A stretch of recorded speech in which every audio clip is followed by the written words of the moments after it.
Yang kaya hantu itu orang Jawa. Itu hantunya kaya. Kalau manusia itu sejak awal berpikir rasional, punah manusia ini.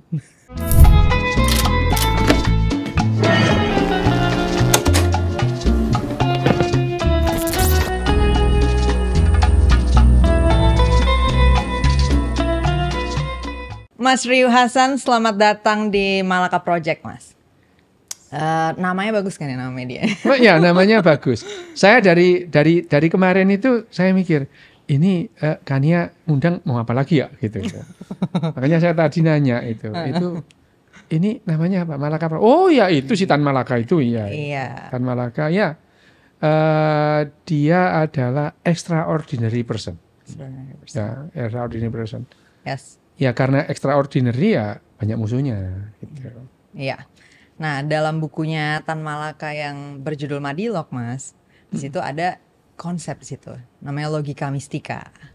Dan itu yang bakal kita bahas hari ini. Oke, logika mistika. Iya, jadi Tan Malaka ini mengamati bahwa di dalam budaya masyarakat kita nih, kata beliau sangat banyak ya praktek-praktek logika mistika ini gitu. Jadi hal-hal mistis lah, atau kalau dalam bahasanya dia yang tidak punya pembuktian atau penjelasan yang jelas gitu, jelas dan konkret gitu ya, dan bisa diperamati katanya. Jadi kita bisa punya penjelasan-penjelasan tentang suatu fenomena atau suatu masalah yang nggak tahu itu datang dari mana penjelasannya. Nah, hari ini kita mau tanya Mas Ryu dari sudut pandang neuroscience lah ya, neuroscience ya, ilmu tentang otak lah gitu. Ya. Apa sih sebenarnya yang mungkin terjadi di otak kita ketika kita datang dengan cerita-cerita ini atau pengalaman-pengalaman ini gitu? Terima kasih ya Kania, nih saya diundang di Malaka Project ini. Nah kalau pertanyaannya adalah apa yang terjadi di otak Homo sapiens itu ya, tentang logika mistika ala Madilognya Tan Malaka gitu.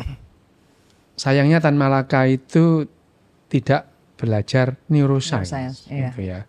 Dan waktu itu neuroscience belum ada. Belum ada ya? Belum ada. Tahun berapa sih neuroscience tuh baru berkembang dan kemudian menjadi established inilah science? Neuroscience itu berkembang di akhir tahun 1990. Jadi di tahun 1990-an itu baru yang namanya cikal bakal neuroscience itu bersemi. Sebelumnya itu orang tidak paham bagaimana cara otak manusia itu bekerja gitu. Kalau ada yang bertanya, loh, ilmu neurologi, ilmu kedokteran, ilmu penyakit saraf kan sudah berkembang lama. Ya. Ilmu bedah saraf juga berkembang sudah lama. Tapi tujuan ilmu saraf ya, dalam hal ini neurologi kedokteran, dokter neurolog itu, atau seperti saya, neurosurgeon atau dokter bedah saraf itu, kita ini dilatih untuk menyelamatkan supaya manusia ini nggak mati. Karena kondisi-kondisi tertentu, karena penyakit stroke, karena tumor itu. Tapi bagaimana otak itu menghasilkan perilaku, itu baru kita ketahui gitu ya.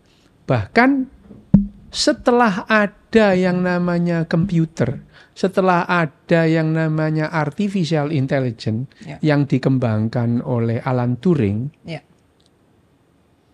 baru ahli-ahli biologi atau dokter itu mulai mengira-ngira, jangan-jangan otak itu bekerjanya seperti komputer gitu. Seperti mesin gitu ya. Ya, itu baru tahun 60-an gitu. Jadi kalau Tan Malaka itu tidak paham neuroscience, lah ya memang orang belum ada gitu.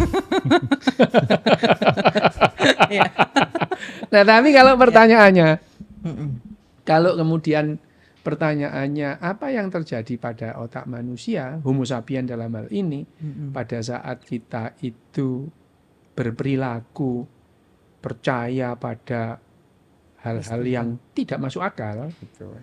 Bahkan penjelasan-penjelasan yang dikemukakan pada sebuah kejadian, kenapa kejadian ini kok seperti ini, terus penjelasannya tidak rasional,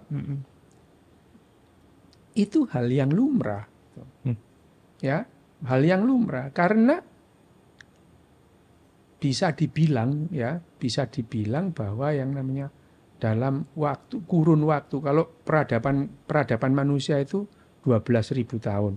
Kehidupan Homo sapiens kira-kira 350.000 tahun. Ya. Dan pengetahuan ilmiah berkembang 300 tahun terakhir. Ya. Baru banget. Baru gitu. Jadi otak Homo sapiens itu berkembang selama 349.000 tahun lebih dalam kondisi yang tidak paham tentang pengetahuan ilmiah itu. Ya. Jadi ya otak kita berevolusi secara tidak ilmiah itu. Otak kita mengedepankan hal-hal yang tidak ilmiah. Alih-alih otak kita itu ilmiah. Ada orang yang ilmiah, iya, tapi itu sebagian kecil gitu. Dan tidak harus gitu. Tidak harus orang itu bersikap ilmiah, itu tidak harus. Karena pemikiran ilmiah, sains atau pengetahuan ilmiah itu memerlukan tingkat rasionalitas atau IQ tertentu gitu. Sulit bagi orang yang IQ-nya di bawah 80 itu untuk bersikap ilmiah. Sulit. Mengharapkan angsa itu ilmiah itu ya susah. Ya, jadi perlu kita pahami bahwa perilaku atau sikap ilmiah itu tidak bisa semua orang itu melakukannya. Gitu.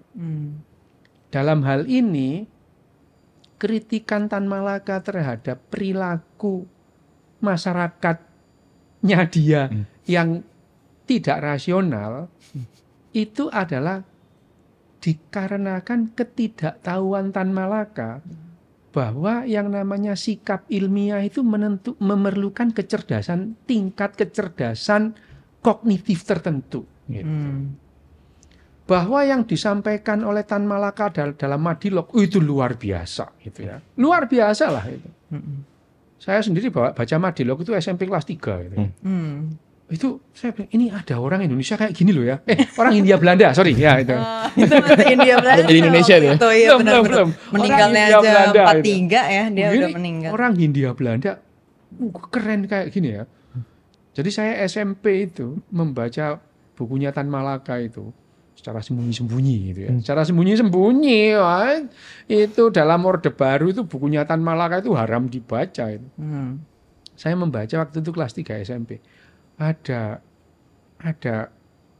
orang Hindia Belanda ya yang berpikiran seperti Tan Malaka di pada saat yang namanya pengetahuan ilmiah itu barang aneh di masyarakat kita itu. Ya. Tapi Tan Malaka mengkritik itu, mengkritik bagaimana yang namanya masyarakat itu menggunakan logika mistika itu. Tan Malaka tidak menyadari bahwa logika mistika itu selama ribuan tahun itu memberikan keuntungan evolusioner. Kayak apa contohnya itu? Contoh gini, kalau manusia itu sejak awal berpikir rasional, punah manusia ini. Salah satunya adalah bagaimana manusia itu berkembang biak, punya anak, itu adalah hal yang tidak rasional sama sekali. Tidak rasional, tidak membuat orang itu happy. Ya, itu. Bahwa yang namanya berketurunan terus kemudian mengasuh itu memberikan kerugian kalori besar terhadap orang tuanya. Ya. Seseorang jatuh cinta itu betul-betul tidak rasional. Gitu. Ya. Seseorang memutuskan untuk berkeluarga, itu keputusan yang sangat tidak rasional. Karena kalau rasional, orang tidak mau berkeluarga. Dan itu yang terjadi sekarang ya Mas. Maksudnya ketika orang udah makin rasional, jadinya makin turun minat untuk melakukan itu. Itu dia. Dan sekarang kita diambang kolaps. Nah itu dia. Jadi jangan dianggap sesuatu yang rasional itu menguntungkan. Tidak itu ya. Bahwa yang namanya rasionalitas itu atau berpikir secara rasional itu diperlukan dalam pengembangan ilmu pengetahuan ilmiah, iya gitu. Tapi kalau kita berharap semua orang rasional, punah manusia ini gitu. Salah satunya adalah logika mistika tadi. Bahwa logika mistika itu tidak rasional, ya. Kenapa? Manusia itu memerlukan jawaban itu bukan jawaban yang benar atau salah. Enggak. Puas atau enggak, itu aja. Dengan jawaban yang memuaskan, manusia itu akan pulang. Selesai gitu. Iya. Coba bayangkan ya Kania ya. Bayangkan kita mundur kira-kira 2000 tahun yang lalu lah ya. 2000 tahun itu sudah ada peradaban ya. Sudah ada peradaban. Mesir kuno sudah berjalan, Romawi kuno juga sudah berjalan gitu. Ya, mereka mempunyai filsuf-filsufnya itu. Filsuf-filsuf Prasokrates itu. Ya, Thales de Milu itu mereka pemikir gitu. Tapi ini orang-orang yang tidak populer gitu. Karena jawabannya adalah jawaban-jawaban yang tidak diinginkan oleh manusia gitu. Manusia itu menginginkan jawaban yang memuaskan. Alih-alih memberikan pemikiran yang ruwet gitu ya. Ya. Jadi kalau misalnya sumber pengetahuan ya. Sumber pengetahuan di era atau di zaman sebelum yang namanya pengetahuan ilmiah itu berkembang adalah sumber-sumber pengetahuan yang tidak ilmiah. Jadi kalau ada orang pengen nanya, saya sakit kenapa? Sumber pengetahuan yang dicari siapa? Kepala suku, dukun ya, ahli nujum gitu. Ini orang-orang yang paling anti bilang tidak tahu. Kamu tanya apa dia jawab. Ya. Paling anti bilang tidak tahu. Dan ini pada era yang namanya sampai sekarang sih sebetulnya. Sampai sekarang itu yang namanya pengetahuan atau truth atau kebenaran itu adalah authority based. Ya. Authority based truth. Kebenaran yang didasarkan ada otoritasnya siapa yang ngomong itu. Kalau yang ngomong itu kepala suku, ya, pimpinan spiritual diiyain itu. Meskipun ya enggak jelas. Ya. Dan itu berkembang selama 350.000 tahun. Jadi otaknya manusia ini memang berkembang untuk logika mistika. Kenapa? Karena selama 349.000 tahun otak kita itu dipaparkan dengan logika mistika. Dan seleksi alam nggak mengeliminasi itu. Gitu ya. Jadi dia survive terus nih. Survive itu. Ya, jadi jangan dikatakan bahwa memang benar bahwa yang namanya kita memahami bagaimana alam semesta, bagaimana kehidupan itu bertumbuh dan berkembang itu secara sains, secara rasional, iya gitu. Tetapi dengan pengetahuan ilmiah juga kita paham bahwa yang namanya behavior manusia dalam hal logika itu memang mistis gitu. Logikanya manusia gitu. Bahwa mistisme itu adalah sesuatu yang tidak ada yang kita ada-adain, iya gitu. Loh iya gitu. Mas bentar. Tapi kan orang-orang yang gini Mas Rio, orang-orang yang kayak meragukan adanya ini, adanya itu yang diceritain sama orang-orang, misalnya kayak adanya hantu-hantuan atau adanya penampakan ini, penampakan itu, kan selalu dijawabnya dengan pengalaman, ya kan? Jadi kata orang-orang yang mempercayai hal-hal mistis ini, kata mereka, gak mungkin dong itu gak ada. Buktinya banyak kok yang mengalami gitu, Mas katanya. Waktu itu ada kok teman gue yang naik gunung ketemu kuntilanak. Ada kok saudara gue yang pergi kemah di sini ketemu genderuwo gitu. Nah itu ada penjelasannya nggak? Maksudnya secara apakah emang otak kita bisa menghasilkan pengalaman yang surreal itu gitu walaupun sesuatu itu nggak ada? Pengalaman kolektif lagi. Bocahnya bukan satu orang doang, tapi kayak 3 orang bisa ngeliat kuntilanak yang sama gitu. Iya. Apa connect itu otaknya bagaimana? Satu yang pertama. Ini sebelum kita membicarakan permistisan ini ya.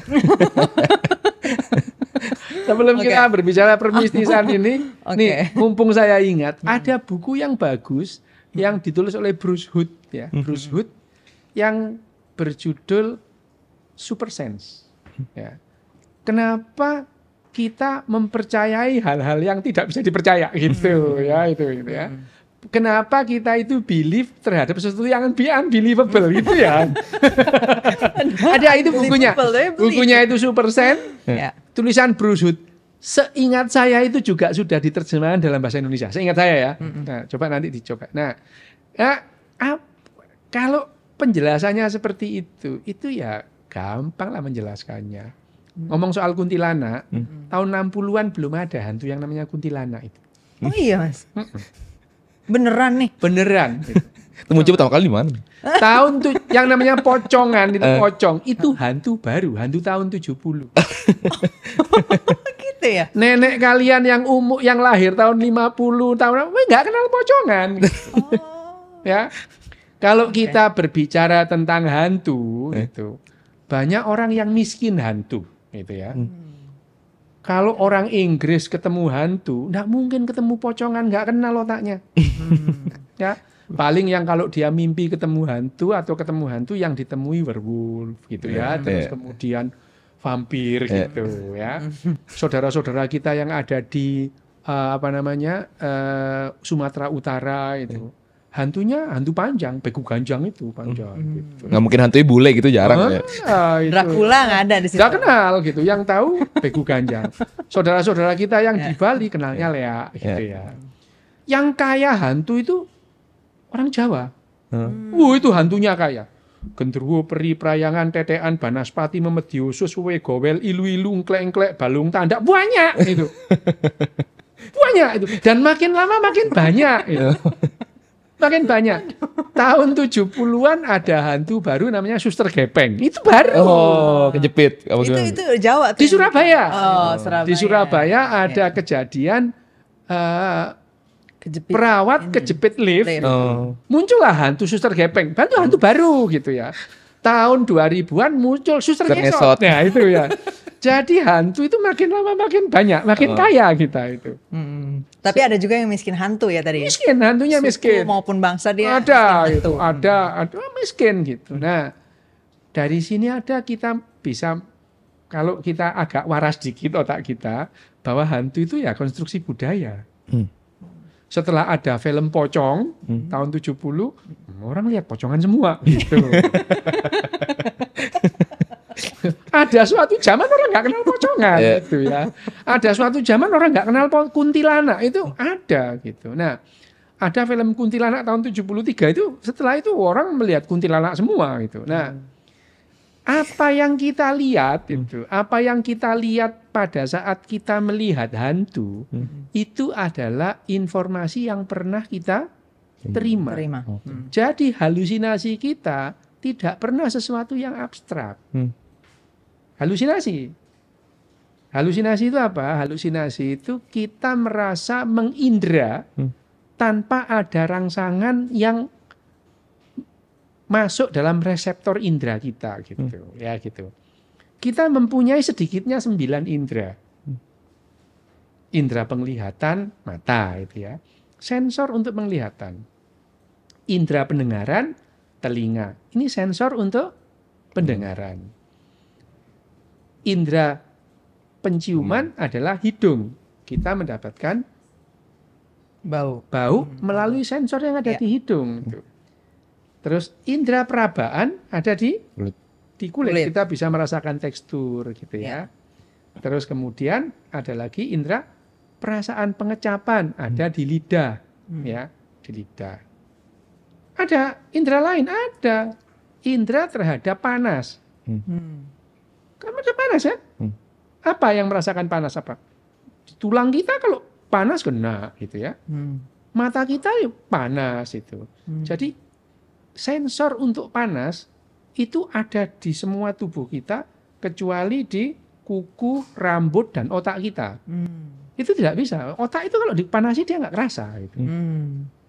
Ya, nyeri. Kita punya indera nyeri itu. Ya, nyeri di mana? Ya di mana cepet. Kecuali ya tadi kuku rambut itu Nggak punya, oh dipotong-potong nggak nyeri gitu. Nyeri. Getar. Getar itu, terhadap getaran itu adalah indera kita tersendiri gitu. Ada lagi, indera terhadap posisi. Coba merem, miring. Kamu merasakan kan kalau miring? Ya. Nah itu. Jadi setidaknya kita punya 9 indera itu Ya. setidaknya itu ya. Jadi kalau ada Indra orang keenam. bilang indera ke-6 lah kecil, aku punya 9. Harusnya indra ke-10 ya. Nah, itu indera. Nah, tapi penglihatan bukan hanya sekedar melibatkan mata kita gitu. Penglihatan kita itu melibatkan memori, melibatkan emosi gitu. Penglihatan bahwa sensor cahaya yang masuk mata diterima oleh yang namanya retina, dilanjutkan ke yang namanya saraf optik, terus melewati kiasma optika, masuk ke traktus optikus, terus masuk yang namanya nukleus geniculatum lateralis, disebarkan melalui radiasi optika, betul sampai di yang namanya kortek visual atau visual kortek primary, primary visual kortek atau kortek penglihatan utama primer gitu ya. Memang itu di situ. Tapi yang namanya penglihatan itu, hasil penglihatan itu melibatkan banyak hal. Melibatkan memori, melibatkan emosi gitu.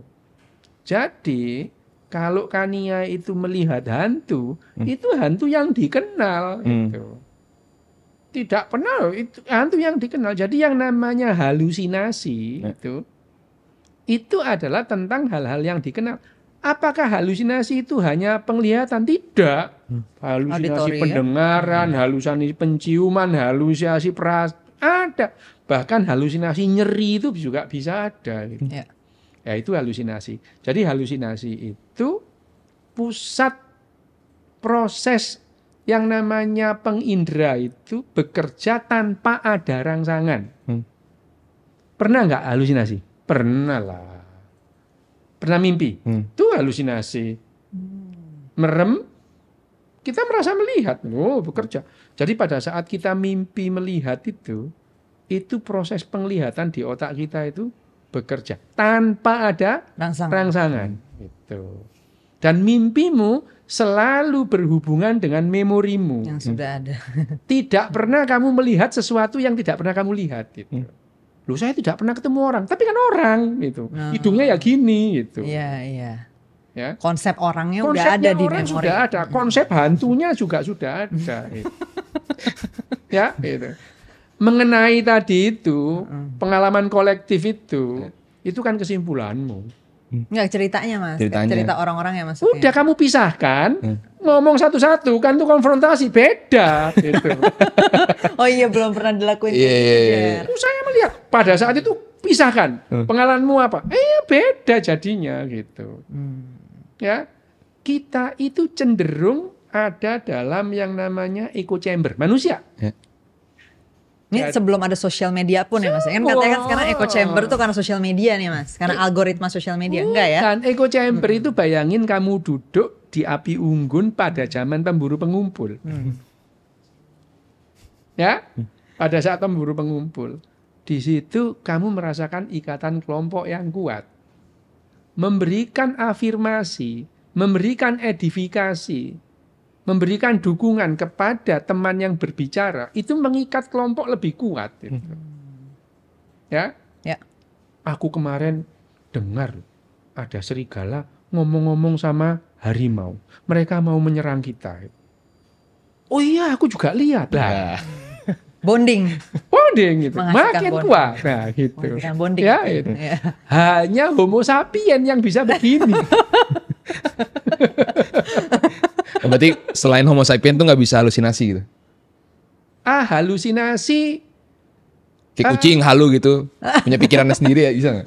Kucing berhalusinasi ada sih, jejak-jejak kucing berhalusinasi itu ada. Jadi dalam berbagai penelitian itu kucing berhalusinasi itu ada gitu. Terutama adalah kucing yang mengalami epilepsi. Ya itu. Jadi kucing itu ada yang layan loh gitu ya, ada anjing juga gitu. Nah, pada saat sekarang ini neuroscience itu berkembang, terus mereka juga memasukkan binatang-binatang yang mengalami gangguan neural itu, dalam hal ini epilepsi, terus di PET scan itu, mereka mengalami ada pengalaman spiritual mereka itu. Gitu. Kucing itu bisa mengalami pengalaman spiritual pada saat dia kejang epilepsi itu. Gitu ya. Jadi seperti diterjemahkan pada saat dia mengalami makan gitu. Jadi gambaran-gambaran PET scan pada anjing dan kucing yang terserang epilepsi itu, mereka itu merasa makan gitu. Oh, guyon sama pemiliknya gitu. Ya, jadi jangan dikira halusinasi itu monopolisnya manusia, bukan. Tapi kalau dipakai buat bonding sosial, manusia, itu baru karena manusia itu mempunyai yang namanya perbendaharaan kalimat yang tidak terbatas. Ya, itu. Ya gini, terus ceritanya yang banyak. Saya pernah ngomong sama Kania bahwa yang namanya bahasa-bahasa verbal itu bukan hanya monopoli manusia. Gitu. Makaka itu kera yang dipakai topeng monyet itu mereka setidaknya mempunyai 150 kalimat. Kosa kalimat, bukan kosakata. Bukan kosakata ya. Dia nggak di breakdown per kata dia ya. Kosa kalimat. Per kalimat, ya. Kalimat itu mereka setidaknya mempunyai 150 kalimat perbendaharaan. Kalau pertanyaannya kok tahu-tahunya gitu. Gitu.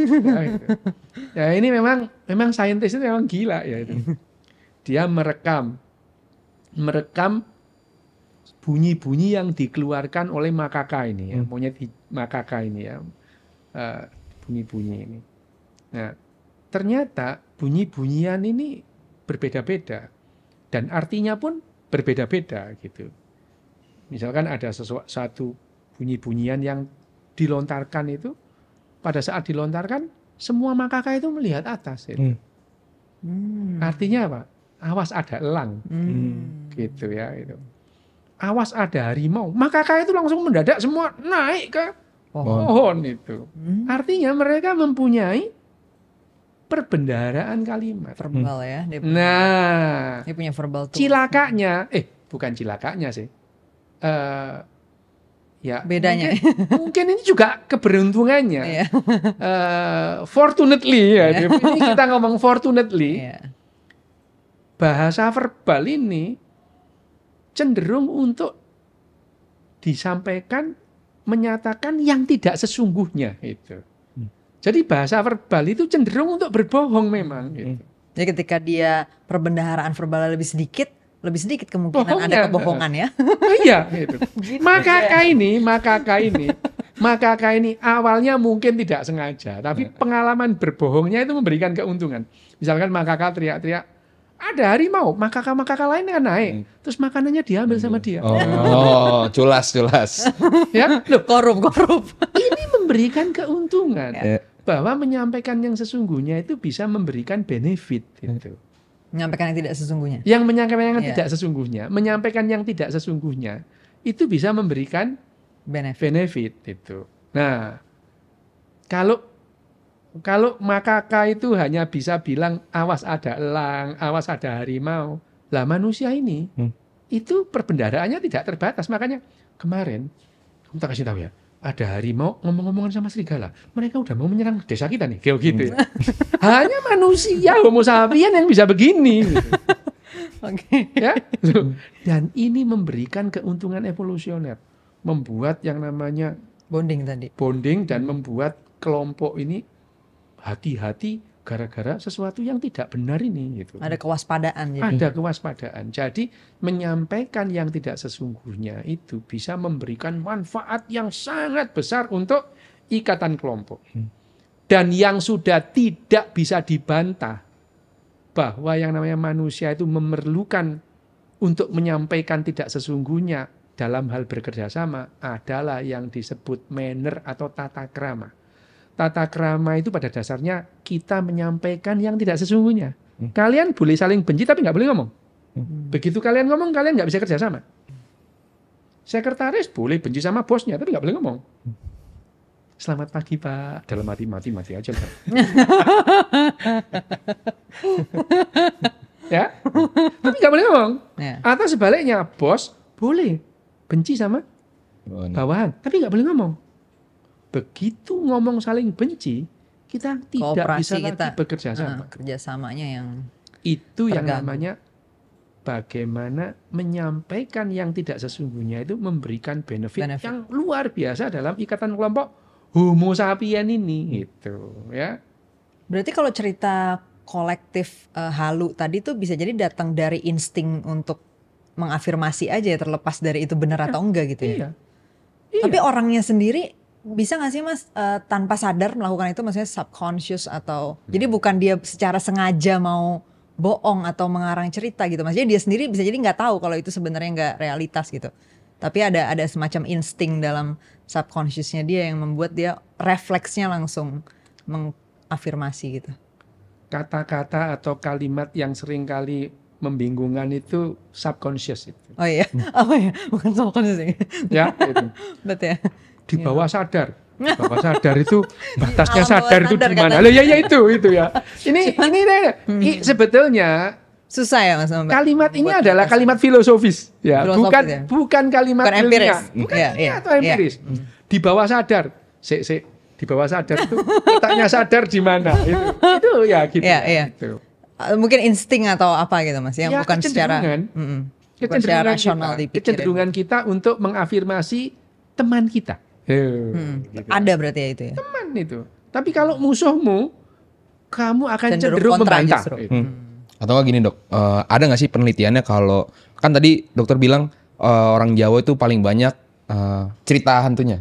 Itu ada penelitiannya nggak kalau otak masyarakat Indonesia itu kecenderungannya apa sampai jadi kaya hantu dibanding sama daerah lain? Ada gitu. Gini ya, setelah tahun 90-an itu berkembang namanya neuroscience, ada sempalan atau cabang yang berkembang dan akhirnya itu menjadi cabang neuroscience yang sangat menghasilkan uang banyak. Itu namanya behavior neuroscience itu. Ya.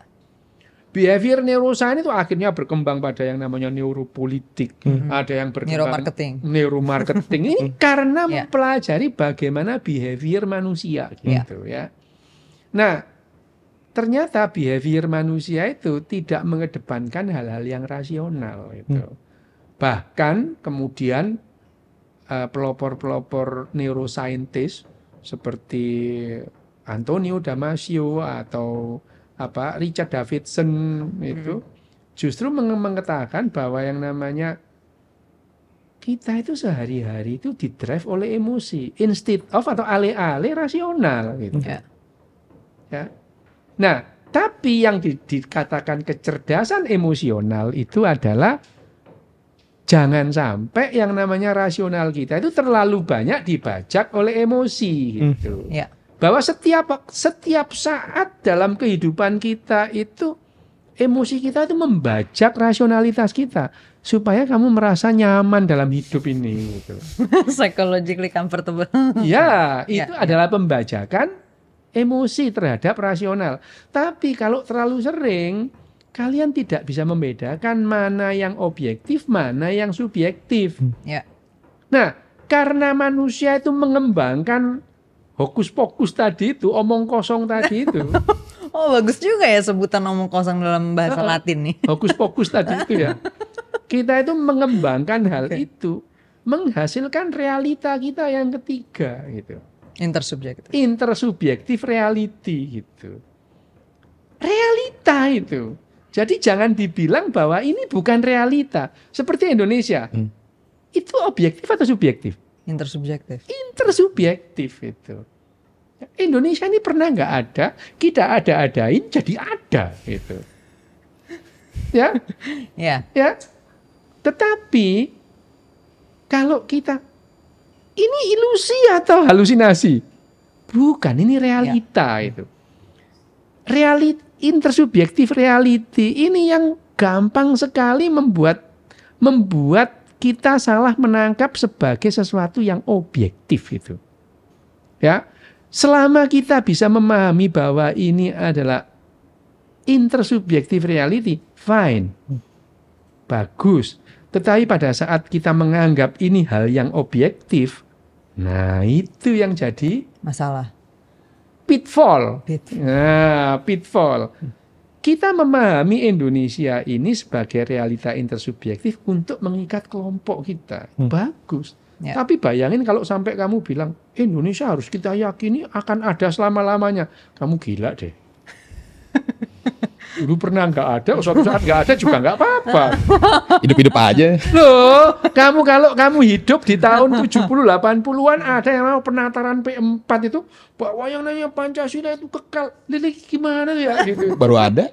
Nah, ya gitu. Kita harus yakin. Aku yakin Pancasila itu harus ada. Loh, gimana tuh ya gitu. Ini orang-orang sudah halusinasi ngomong kayak gini. Ya, gitu. Sampai kamu bilang alam semesta ini sebetulnya adalah kewarganegaranya Indonesia. Lah ini parah lagi kamu. Sebelum alam semesta ada, Indonesia sudah ada. Lah itu repot kamu itu. Mas Rio, kalau untuk pengalaman subjektif Iya. yang dikaitkan dengan variasi otak, kata orang misalnya kayak Iya. orang indigo. Katanya orang indigo punya otak yang berbeda gitu, sehingga dia bisa membaca realita objektif dengan cara yang berbeda gitu dengan orang-orang lain. Ya, oke, Tania. Pertama,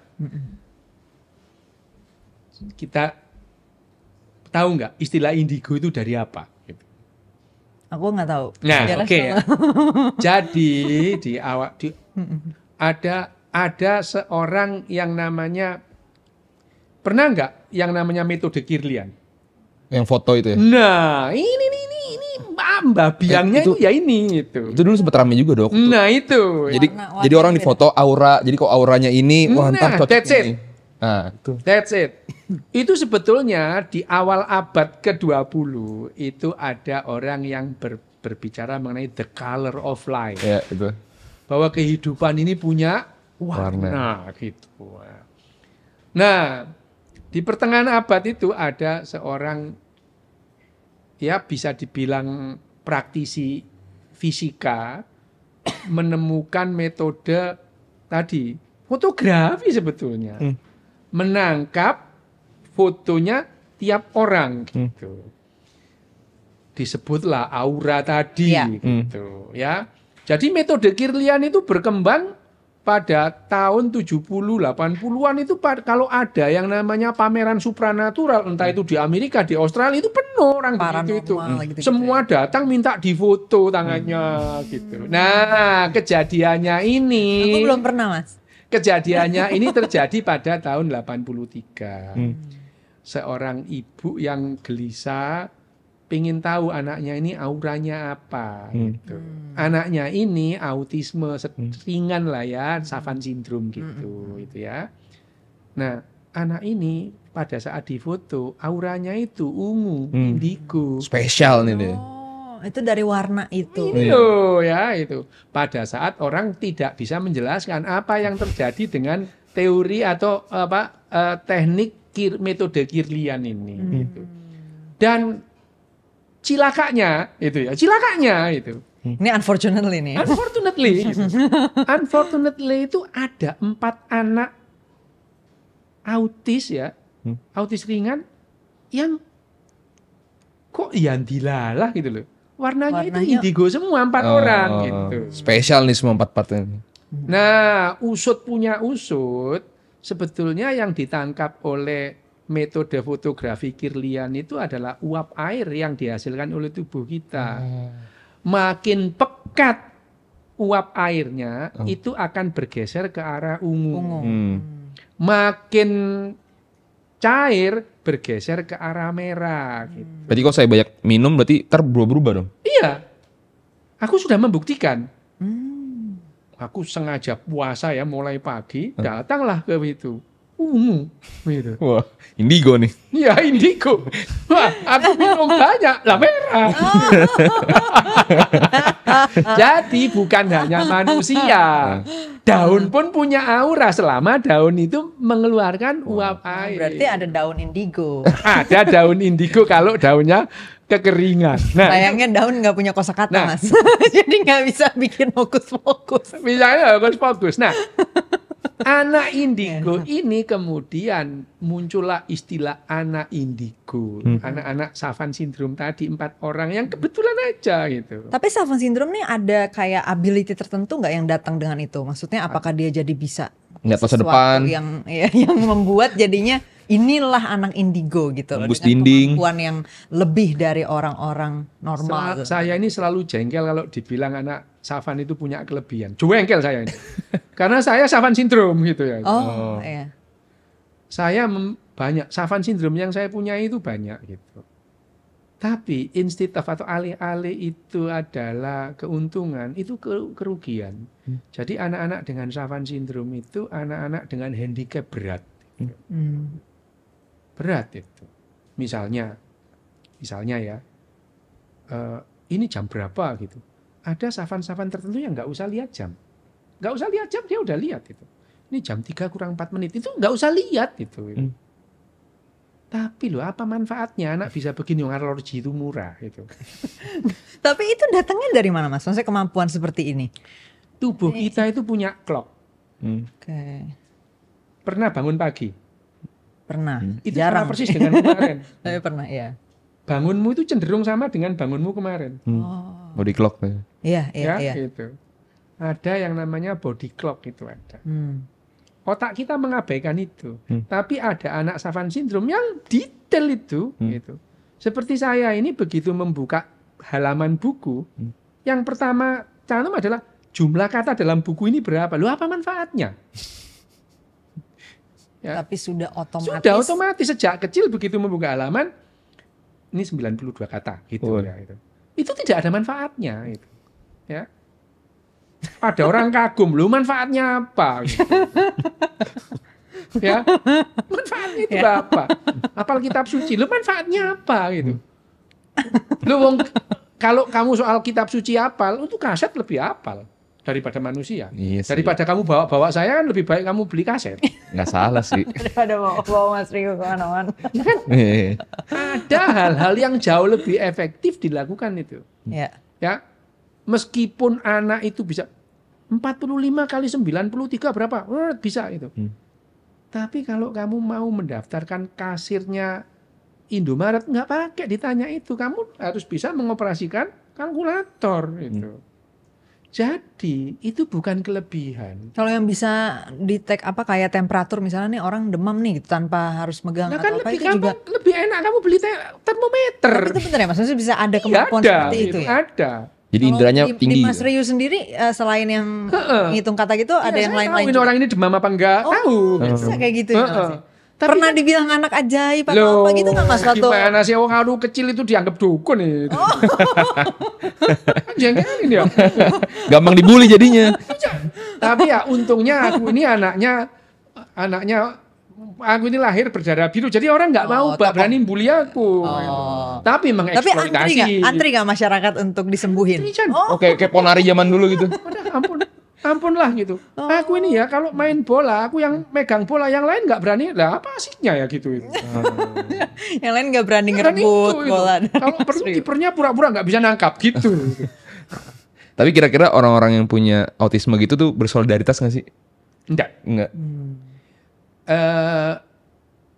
Mayoritas atau hampir semua anak dengan Savant dan autisme itu berakhir tidak jadi apa-apa. Aku seperti ini itu dengan serentetan privilege. Coba kalau aku itu lahir di tetangga sebelah aja nggak jadi apa-apa kok aku gitu.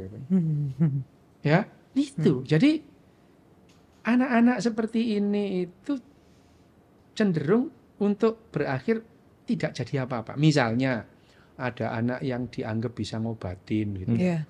Dari kecil dia itu harus melayani tamu. Nah, temannya yang lain sekolah. Main ya. Ya. Terus kemudian setelah terbukti bahwa yang datang ke dia itu nggak sembuh, ditinggalin. Iya. Terus siapa yang peduli dia sekolah apa tidak? Nggak ada. Gitu. Masyarakat cenderung mengabaikan kalau anak ini sudah terbukti tidak bisa ngapa-ngapain. Pada saat dia heboh, waduh, kamu memuji-muji junjunganmu, waduh ini maha besar penunggu pohon cipluan itu, yang menciptakan orang seperti ini gitu ya. Kirain kalau orang indigo sama indigo tuh connect tuh, kayak kita temenan aja yuk gitu. Itu coba ya, kalau connect gitu, kalau gitu kamu coba, kamu pisahin satu kamar, ayo kamu ngomongan sama sebelah, nggak bisa. Gitu. Loh, gini loh ya, yang begini-begini itu sudah dibuktikan. Yang membuktikan siapa? Yang membuktikan adalah militer Amerika Serikat. Tahun 75, mereka membentuk yang namanya Stargate Project. Atau Project Stargate. Mereka, militer Amerika bahkan membentuk First Battalion. Mereka mengumpulkan orang dengan kekuatan supranatural. Dikumpulin. Kayak Avenger, X-Men gitu. Ya, tahun 75. Itu menghabiskan jutaan dolar gitu. 20 tahun proyek itu berjalan, ditutup. Karena ternyata tidak terbukti ada orang sakti. Orang-orang yang ngomong dari kemarin, coba dong bukti, lo udah Ada. proyek ternyata. Proyek sakit itu. Iya, karena kita juga mikir kan kalau misalnya ada kekuatan seperti itu kan murah banget biaya Ya, iya. militer kan. Bener. Iya, jadinya kita tiap perang kita menang mulu dong. Kalau misalnya Jadi, prajurit Amerika, kita supernatural semua. Iya, Amerika kan. Super power. Nah, itu. Nah, karena gini loh ya. Kalau diusut-usut, kenapa orang-orang Amerika itu terus kemudian terobsesi dengan kekuatan supranatural? Itu adalah Perang Dunia Kedua. Mereka melihat tentara Jerman ini kayak sakti, nggak tidur 3 malam gitu ya. Terus kemudian mereka itu mengembangkan supranatural. Padahal orang-orang tentara Nazi Jerman itu mengkonsumsi sabu-sabu. Ya. Itu mirip kayak teman kita, Mas Ri. Dia juga katanya bisa melihat ini nanti ternyata karena sabu. jadi yang namanya nanti itu apa? Pervitin. Jadi sabu-sabu itu, metamfetamin itu bukan barang baru dikonsumsi. Tentara Jerman itu menggunakan itu, bahkan orang-orang sipil Jerman waktu itu disarankan untuk mengkonsumsi pervitin itu. Nah, kejadian-kejadian yang tidak masuk akal itu membuat orang-orang Amerika yang memang pada dasarnya kan kita percaya gitu-gitu gitu ya. Memang ini ada, makanya terus kemudian di tahun 75 gitu ya. Itu zamannya Gerald Ford menjadi presiden, itu dia membuka itu ya.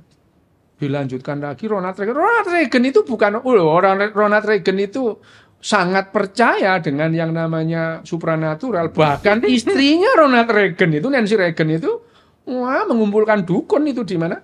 Di Gedung Putih itu. Gitu ya. Amerika tuh. Amerika Serikat tuh. Ya, Amerika. Iya. Nah, tapi Stargate Project dan yang namanya First Battalion itu dibubarkan setelah 20 tahun karena tidak terbukti. Jangankan mempunyai kekuatan melihat masa depan, ya disuruh menebak di kamar sebelah ada apa dia nggak bisa. Itu sama kayak ini juga nggak Mas, kayak penyakit-penyakit yang aneh kan, banyak yang orang bilang ini pasti dikirimin ini nih, dikirimin itu nih gitu. Ada nggak sih Mas cerita-ceritanya kayak misalnya kita dulu mikirnya ini adalah penyakit yang supranatural, tapi ternyata dengan ilmu pengetahuan kita jadi tahu itu bukan seperti itu gitu. Gini, penyakit supranatural itu berkembang dalam waktu yang lama, itu ribuan tahun gitu ya. Ribuan tahun. Nah, kedokteran modern yang dipelopori oleh Hippocrates itu menampik segala hal bahwa kalau kamu sakit itu karena penunggu pohon marah gitu ya. Karena ada roh yang marah itu. Itu ya, itu adalah Hippocrates. Tapi Hippocrates itu memang membuang keyakinan-keyakinan mistis itu. Tapi dia membuat keyakinan baru. Ya, Hippocrates yang menciptakan keyakinan itu. Ini nabi sebetulnya dia ini. Tapi dari pikiran dia sendiri tapi ya. Bukan datang di mimpi. Hippocrates itu kalau kamu sakit, yang bermasalah itu tubuhmu, bukan gara-gara penunggu pohon atau sungai yang marah sama kamu gitu. Tetapi Hippocrates membuat keyakinan baru. Dalam tubuhmu ini ada 4 cairan yang mengendalikan kesehatanmu. Ini keyakinan. Ini sebenarnya tidak ada basis empirisnya. Tidak ada gitu. Apa cairan merah, hitam, terus kemudian kuning dan putih itu. Dan itu yang kemudian orang itu, kamu tahu hitam itu, yang kamu kan tahu kan sekarang kalau ada orang yang plekmatis, koleris, ini dari 4 ini loh, gitu ya. Sanguin itu merah, gitu ya. Gitu. Kolerik itu dari kole yang kuning, gitu. Itu yang jadi sekarang ada kepribadian-kepribadian. Lah ya gitu itu berdasarkan keyakinan itu. Lah ini keyakinannya Hippocrates itu dipegang lama sekali oleh dokter-dokter. Jadi dokter kedokteran itu dalam waktu yang lama juga berdasarkan keyakinan itu. Jadi jangan kaget kalau dalam dunia praktek kesehatan itu keyakinan itu kental gitu. Baru setelah pengetahuan ilmiah itu dimulai dengan lahirnya si mbah kita Darwin. Itu Ya. bahwa segala sesuatu manusia ini ya seperti binatang-binatang lain. Nah itu dokter aja sampai sekarang itu banyak dokter yang tidak mau bahwa manusia itu disamakan dengan binatang lain. Mungkin dia kepinginnya manusia itu masuk kelompok tumbuh-tumbuhan atau jamur ya nggak tahu ya. Lah kehidupan nggak tahu itu ya. Tapi ya manusia ini kehidupan ini kan ada kingdom of animalia, kingdom of plante, kingdom of fungi gitu ya, kingdom of bakteri lah. Kalau kita nggak mau masuk ke kerajaan binatang, apa kita masuk kerajaan jamur ya? Nggak tahu gitu ya. Ini adalah bahwa yang namanya keyakinan itu. Nah, jadi yang namanya keyakinan itu memberikan keuntungan evolusioner gitu. Meskipun nggak masuk akal, meskipun ngada-ngada gitu ya. Meskipun itu jelas-jelas salah gitu. Itu memberikan keuntungan evolusioner. Jadi otak kita ini, otaknya manusia pada umumnya, dia tidak peduli itu benar atau salah. Dia hanya perlu puas dengan jawaban. Berarti dalam konteks penyakit tuh ketika orang percaya bahwa penyakit itu aneh, kadang-kadang bisa jadi udah ada penjelasannya bahkan ya, tapi tetap diterima yang supranatural ini. Iya, itu. Dia sangat percaya gitu. Ngomong-ngomong soal kesehatan ini, dalam segala hal manusia itu hampir rasional kecuali soal kesehatan. Oh, bisa gitu ya? Aku tanyakan, kalau mobilmu mogok kamu bawa kemana? Ke bengkel. Iya, ke bengkel. Kepikiran nggak kamu doain? Enggak. Tapi kan kalau aku emang nggak kepikiran ngelakuin itu. Kebanyakan orang lah. Banyak orang, apakah ada orang terus mobilnya mogok dia berdoa? Nggak ada. Yang ada dia bawa ke bengkel. Ban bocor dibawa tambal ban. Montir lah. Itu rasional itu. Ya, begitu jantungmu sakit kamu kok cari orang tukang doa? Dia itu nambahin ban bocor aja nggak bisa doain jantung bocor. Ini logika rasionalnya loh ya. Itu. Tetapi ngomong-ngomong kenapa yang namanya kesehatan itu manusia itu sulit untuk rasional, itu ada penjelasan evolusionernya. Bayangkan kita mundur 100 tahun yang lalu, 1 abad yang lalu, 1918. Sampai 1925 yang namanya flu Spanyol ngamuk di seluruh dunia. 1/5 atau 25% penduduk dunia itu mati. Gitu. Gara-gara flu Spanyol itu. Waktu itu kita belum punya antibiotik karena antibiotik ketemu 1937. Waktu itu kita belum paham-paham amat tentang transfusi. Waktu itu kita juga tidak punya yang namanya ventilator, belum punya itu.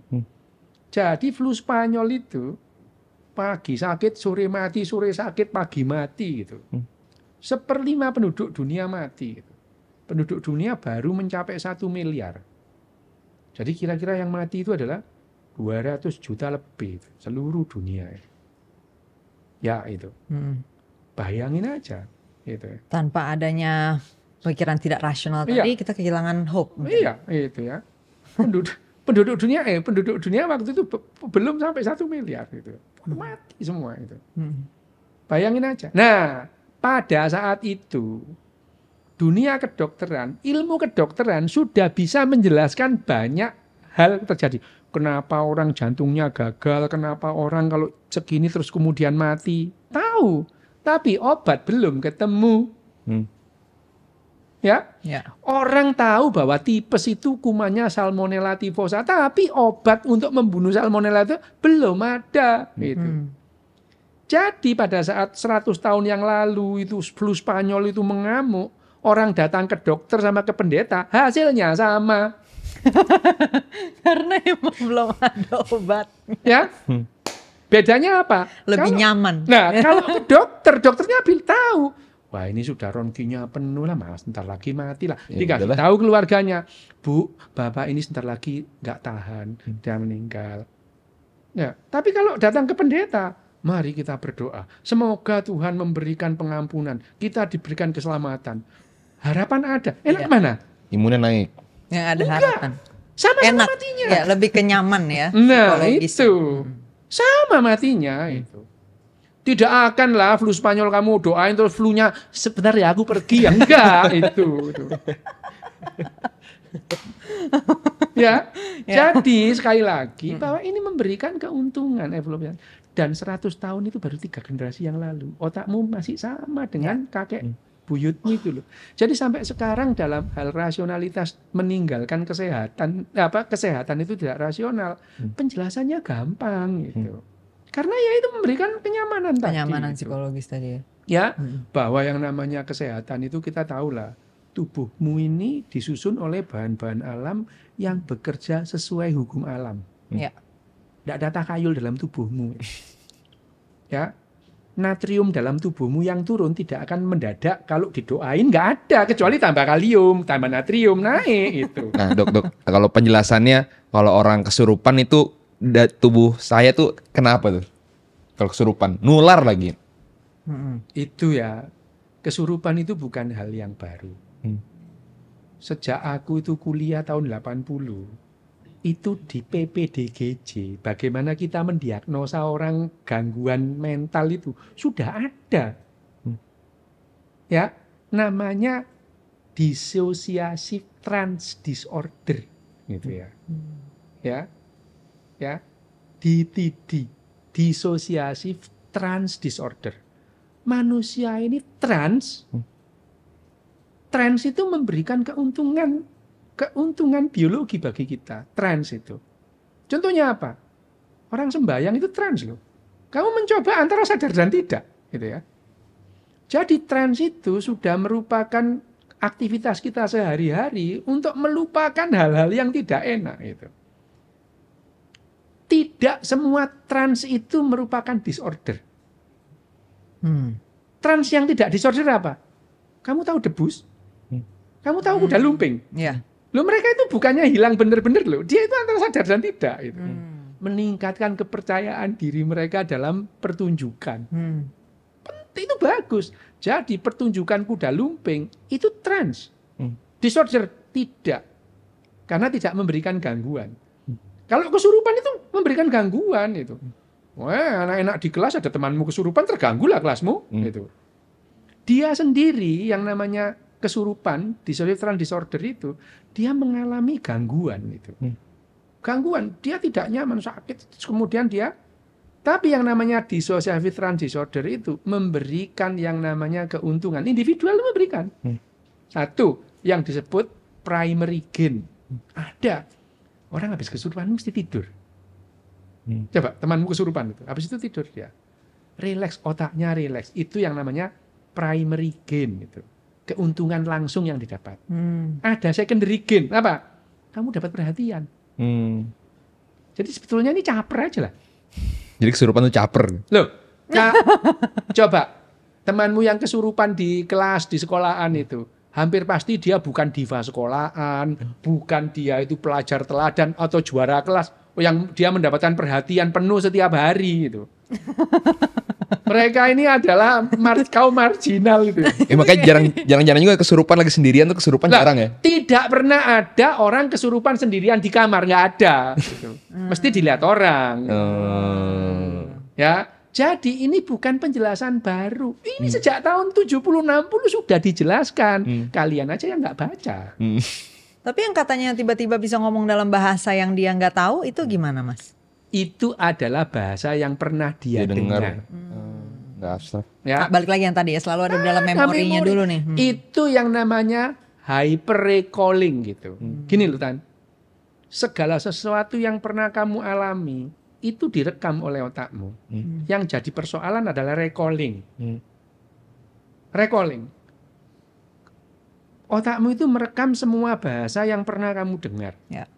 Tapi mengucapkan lagi itu adalah hal yang berbeda. Gitu. Ada butuh kemampuan kognitif. Nah, itu yang namanya hyper recalling gitu. Ya. Hyper recalling. Jadi dia itu mendadak dia itu ngomong bahasa Arab itu.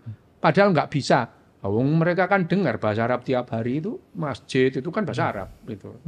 Tahu dia itu. Ya. Gitu ya. Tapi kalau dia diajak ngomong-ngomongan bahasa Arab, dia nggak bisa. Diajak berkomunikasi itu dia nggak bisa. Coba dia ngomong bahasa Arab, gitu ya. Itu namanya hyper recalling. Itu penjelasan itu sejak tahun 70-an sudah ada dalam hal yang namanya ilmu kesehatan mental itu sudah ada. Jadi kenapa cenderung menular itu?